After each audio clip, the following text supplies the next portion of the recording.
గత ఎన్నికల్లో కూటమి పార్టీలు అధికారంలోకి వచ్చాయంటే ప్రధాన కారణాలు రెండు. ఒకటి జగన్ ప్రభుత్వ వైఫల్యాలు, రెండవది కూటమి ఇచ్చినటువంటి సూపర్ సిక్స్ హామీలు. ప్రజలు నమ్మారు, సూపర్ సిక్స్ హామీలను నమ్మారు. నమ్మి ఓట్లు వేశారు కాబట్టి అన్ని సీట్లు వచ్చాయి. అధికారంలోకి వచ్చేసి సంవత్సరం దాటిపోయింది, 14 నెలలు కావస్తుంది.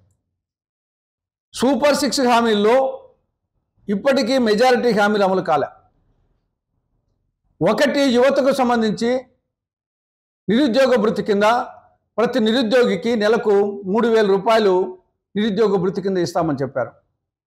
సంవత్సరం దాటిపోయింది, ఇప్పటికీ దానికి అతీగతి లేదు. ఆ విధంగా నిరుద్యోగ యువతను నమ్మించి మోసగించింది చంద్రబాబు ప్రభుత్వం. రెండవది రైతులకు అన్నదాత సుఖీభవ పథకం కింద ప్రతి ఏడాది ప్రతి రైతు కుటుంబానికి 20,000 రూపాయలు ఆర్థిక సహాయం చేస్తామని చెప్పారు. సంవత్సరం దాటిపోయింది, ఒక సంవత్సరం పూర్తిగా ఎగ్గొట్టారు. ఇప్పటికీ ఇంకా మీనమేషాలు లెక్క పెడుతున్నారు, వేస్తాం అంటున్నారు. ఎప్పుడు వేస్తారో అర్థం కాలేదు. ఆ విధంగా రైతులను నమ్మించి మోసగించింది కూటమి ప్రభుత్వం. మూడవది, ఎస్సీ, ఎస్టీ, బీసీ, ముస్లిం మైనారిటీలకు 50 ఏళ్ళకే పెన్షన్ ఇస్తామని చెప్పారు. దాని ప్రస్తావనే లేదు. నాలుగవది, ఆడబిడ్డ నిధి. 19-59 సంవత్సరాల మధ్య ఉన్న ప్రతి ఆడబిడ్డకు నెలకు 1,500 రూపాయలు ఇస్తామని చెప్పారు. ఆడబిడ్డలను మోసం చేసింది. ఏదో ఉచిత బస్సు ప్రయాణం వచ్చేసి రేపు ఆగస్టు 15 నుంచి అంటా ఉంది. దానికి ఎన్ని కండిషన్లు పెడతారో. అదేవిధంగా ఇటీవల ఈ యొక్క విద్యార్థులకు వచ్చేసి విద్యార్థుల తల్లికి వందనం కింద కొంత వేసినట్టు ఉంది, కొన్ని షరతులు విధించినప్పటికీ.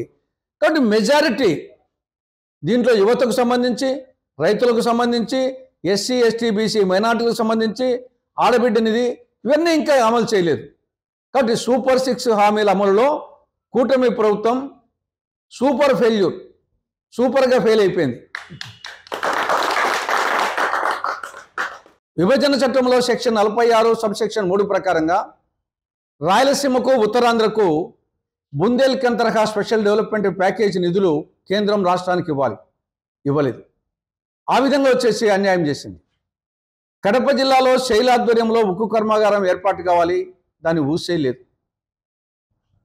దుగరాజపట్నంలో కొత్త ఓడరేవు ఏర్పాటు కావాలి, దాని ప్రస్తావనే లేదు.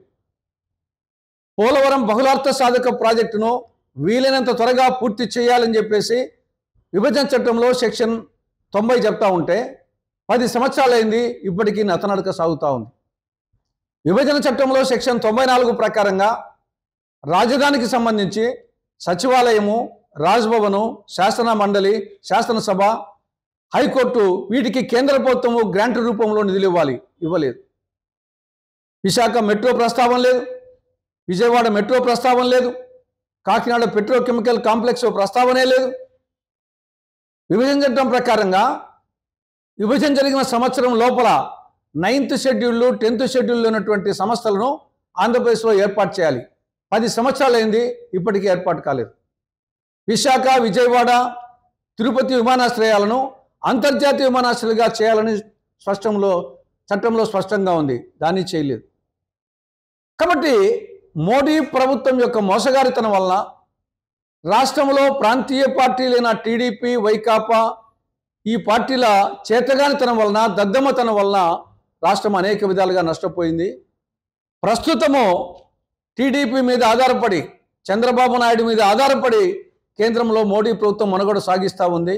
కనీసం ఇప్పుడైనా చంద్రబాబు ప్రభుత్వం, కూటమి ప్రభుత్వం మోడీ ప్రభుత్వం మీద ఒత్తిడి తెచ్చి రాష్ట్రానికి సంబంధించిన అన్ని అంశాలు కాకుండా కనీసం కొన్ని అంశాలైనా సాధించాలని కాంగ్రెస్ పార్టీ కూటమి ప్రభుత్వాన్ని డిమాండ్ చేస్తూ ఉంది. తప్పు ఎవరు చేసినా, అది మిథున్ రెడ్డి చేసినా, జగన్ రెడ్డి చేసినా, ఎవరు చేసినా అనుభవించక తప్పదు. అధికారంలో ఉందని ఏం చేసినా చెల్లుతుంది, మేము కడంతకాలము మేమే అధికారంలో ఉంటాం అని రొమ్ము పొగురుతో చేసిన ఏ ప్రభుత్వానికైనా, ఏ నాయకునికైనా ఆ పరిస్థితి తప్పదు. ఒక అంశము. రెండవది, క్షేత్రస్థాయిలో విస్తృతంగా పర్యటించడము. ఈ పర్యటించే సందర్భంగా కేంద్ర రాష్ట్ర ప్రభుత్వ వైఫల్యాలను, దాని పటిష్టంగా దాన్ని వచ్చేసి సమర్థవంతంగా చెప్పడము, నిరంతరము ప్రజల్లో ఉండడమే. కాబట్టి చూశారు, టీడీపీ పాలన చూశారు, వైకాపా పాలన చూశారు, కేంద్రంలో 10 ఏళ్ళుగా మోడీ పాలన చూశారు. కాబట్టి ప్రజలు మార్పు కోరుకుంటున్నారు. ఈ మార్పు కోరుకుండేదాన్ని మేము ప్రజల్లోకి తీసుకొని పోతాం. ఖచ్చితంగా 2029 కల్లా మళ్ళీ కాంగ్రెస్ పార్టీ అధికారంలోకి వస్తుందని చెప్పేసి నమ్మకం ఉంది. ఈ అతిశయోక్తి కాదు. గతంలో కూడా మేము 94 నుంచి 2004 వరకు 10 ఏళ్ళ అధికారం లేం. కానీ 2004 నుంచి మళ్ళీ 2014 వరకు 10 ఏళ్ళు వచ్చాం. కాబట్టి రాజకీయాల్లో ఉత్థాన పతనాలు జరుగుతూ ఉంటాయి. కాబట్టి గతంలో కూడా మేము 10 ఏళ్ళ అధికారం లేకుండా మళ్ళీ వచ్చాం, 10 ఏళ్ళు ఉన్నాం. ఆ మాటకు వస్తే బీజేపీ ఢిల్లీలో 27 ఏళ్ళ అధికారం లేదు. 1998 నుండి 2025 వరకు 27 ఏళ్ళ పాటు అధికారం లేకుండా మనం వచ్చింది. కాబట్టి ఈ నేపథ్యంలో వాజ్పేయి ప్రధానిగా ఉన్నారు, మోడీ ప్రధానిగా ఉన్నారు. అయినప్పటికీ 20 ఏళ్ళు పట్టింది. మాకంత అవసరం లేదు. 29 కల్లా ఖచ్చితంగా కేంద్రంలో రాష్ట్రంలో అధికారంలోకి వస్తాం. తెలుగులో ఫాస్టెస్ట్ న్యూస్ ఇప్పుడు కొత్త అవతారంలో 5 సెకండ్లోనే పూర్తి వార్తా సమాచారం మీ చేతిలో. సోషల్ మీడియా ట్రెండ్స్ మీ కళ్ళ ముందుకే live TV and voice search options తో ఇప్పుడే డౌన్లోడ్ చేయండి. యాప్ లింక్ డిస్క్రిప్షన్ లో ఉంది.